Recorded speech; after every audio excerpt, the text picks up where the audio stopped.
KSRTCയിൽ ഒരു യാത്ര, അതും മലപ്പുറത്തുനിന്ന് ഗുരുവായൂർക്ക്, പ്ലസ് സൈഡ് സീറ്റ്. പൊളിച്ചു. എന്നാൽ ഒരു തരത്തിലും ആ വൈബ് ആസ്വദിക്കാൻ എന്നെ അവൻ സമ്മതിച്ചില്ല.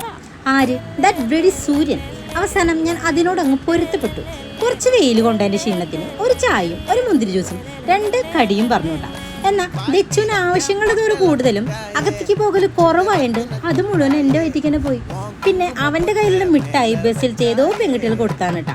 അവൻ അത് മതി എന്ന് പറഞ്ഞു. പിന്നെ ഞാൻ വല്ലാണ്ട് അങ്ങനെ നിർബന്ധിക്കാനും നിന്നില്ല. ഇവൻ്റെ ഇപ്പോഴത്തെ പോക്ക് ഇങ്ങനെയാണെങ്കിൽ വലുതാകുമ്പോഴുള്ളൊരവസ്ഥ എനിക്ക് ഊഹിക്കാം. അങ്ങനെ ഞങ്ങൾ വീട്ടിലെത്തി അമ്മേനെയും കൂട്ടി നെക്സ്റ്റ് ഹോസ്പിറ്റലിലേക്ക്. നമ്മുടെ ചാവക്കാടുള്ള രാജയ്ക്കാണ് കേട്ടോ പോയത്. ആ കിൻഡർ ജോയ് ഒരു വീഡിയോ എടുക്കാൻ ചോദിച്ചിട്ട് പോലും അവൻ തന്നില്ല. ഞാൻ തന്നെ പിന്നെ എടുത്തോണ്ട് ഹോസ്പിറ്റലിലത്തെ പോസ്റ്റ് സ്റ്റഡി ഒക്കെ കഴിഞ്ഞ് നേരെ വീട്ടിലേക്ക്. അവിടെ കുഞ്ഞാങ്ങിയുടെയും ശ്രീകുട്ടിയുടെയും ഫസ്റ്റ് വെഡിങ് ആനിവേഴ്സറി ആയതുകൊണ്ട് അപ്പോൾ അതിൻ്റെ ചെറിയ ആഘോഷവും കേക്ക് തീറ്റയും ഒക്കെ കഴിഞ്ഞ് പിന്നെ ഫുഡും അടിച്ചു കയറ്റി ഇന്നത്തെ ഒരു ഡേ സുഖമായിട്ടാണ് കഴിഞ്ഞു. അപ്പോൾ നമുക്ക്